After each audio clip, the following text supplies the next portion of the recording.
Welcome to the Dibley Diaries for this week. This is actually a Christmas Eve edition of the Dibley Diaries. So I wanted to think a little bit about what it means in a rural community that actually lots of people come along to Christmas events who we never see for the rest of the year.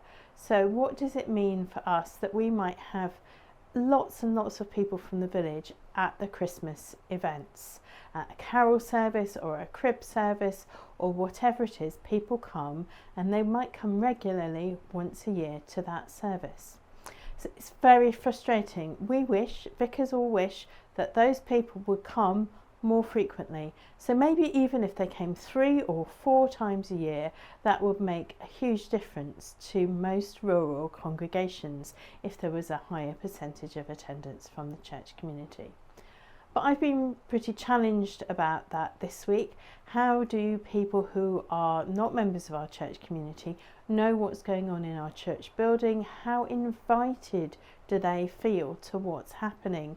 How do they even know about it? How do they think that it might be relevant to them? So not only is it important for us to think about inviting them at Christmas, that's really important, but how do we extend that invitation at other times of the year? Some churches are really good at this, and they will invite people to basically something once a month, which is a kind of more festival type service. So it might be as well as Christmas and Easter and harvest. There might be Plough Sunday or Rogation time or other things that fit in, so that villages can gather together and maybe think once a month, well, that's part of what we do, is we gather for worship and we gather as a community. I think that is still a challenge in most rural church settings. People feel invited and able to come at Christmas time, but how do we encourage them? How do we help them feel that invited at all the other times of the year when we meet for worship?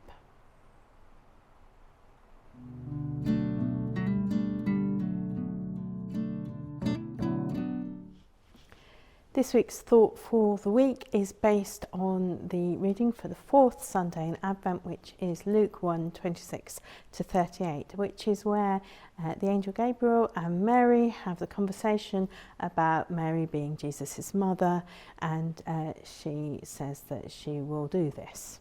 So that's what the reading is about, and I've been thinking about this week in particular in the context of crib services, which happen in many rural places. So during a crib service there's a kind of stable set up, and then during the service various characters are added to it to make a nativity scene. And I've been thinking about it particularly in this context and in the context of godly play, which is a way of telling a story using characters. And once you've put everybody into the scene and told the story, then you ask a question. And the question that you ask, one of the questions, is there anybody that we could take away from the story and still have all the story we need? And I was particularly reflecting on this with regards to the nativity story. So the donkey often comes in quite early on when we're building a crib scene. We don't know that there was a donkey.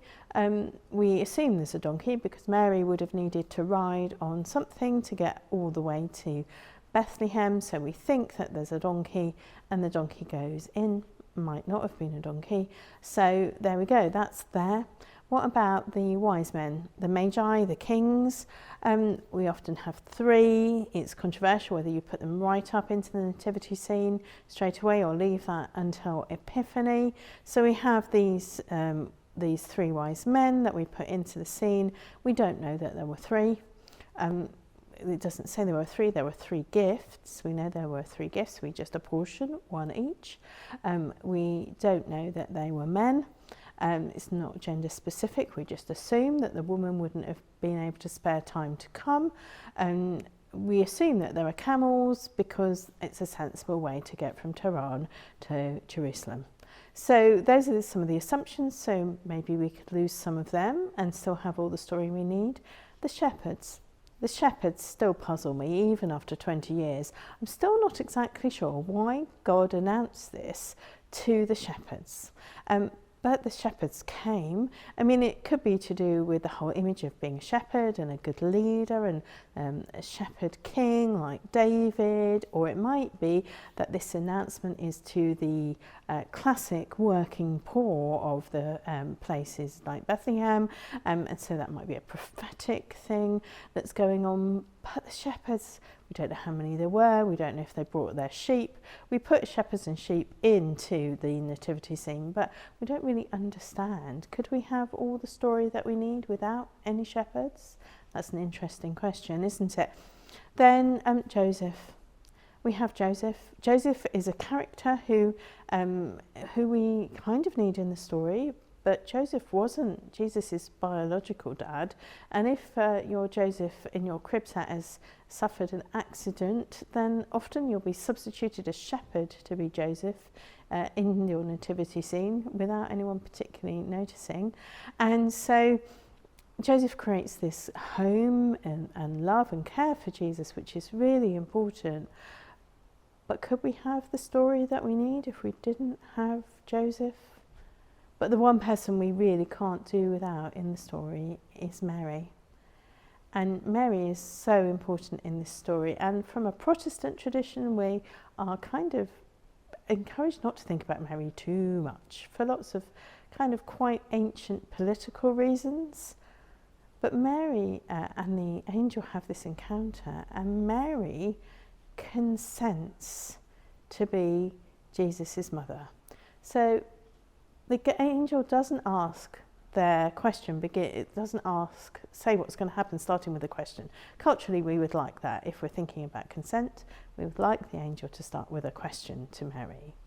But Mary's culture is that if someone says God's going to do this, that is something you can argue about or protest or complain about, and God may amend his plan or change his plan. So even Moses was arguing with God about leading people. He said he couldn't do the speaking, so God sent Aaron, and there are other examples where there would be a protest. So Mary knew that. She understood that she could actually complain to God and say, this isn't what was going to happen. I don't want this to happen. There's lots of examples of that in Scripture, but she doesn't say that. She doesn't complain. She just asks how. And then when the angel explains how, she says, that's okay, we'll do that. And it's a really controversial consent. It changes the life for her, for Joseph, for her family, for her wider community, and eventually for the world. It's important that Mary brings consent in here, that Mary is a consenting part of this plan, because that's what Jesus is coming to bring us, which is salvation, a way to God, a reconciliation with God through his death and resurrection, but it is all based on consent. The story of salvation is not God forcing people to turn to him or to come back to him. It's all about a consent, a choice, an opportunity to turn back and be reconciled to God. And that begins with consent. And it begins with Mary's consent to be the mother of Jesus.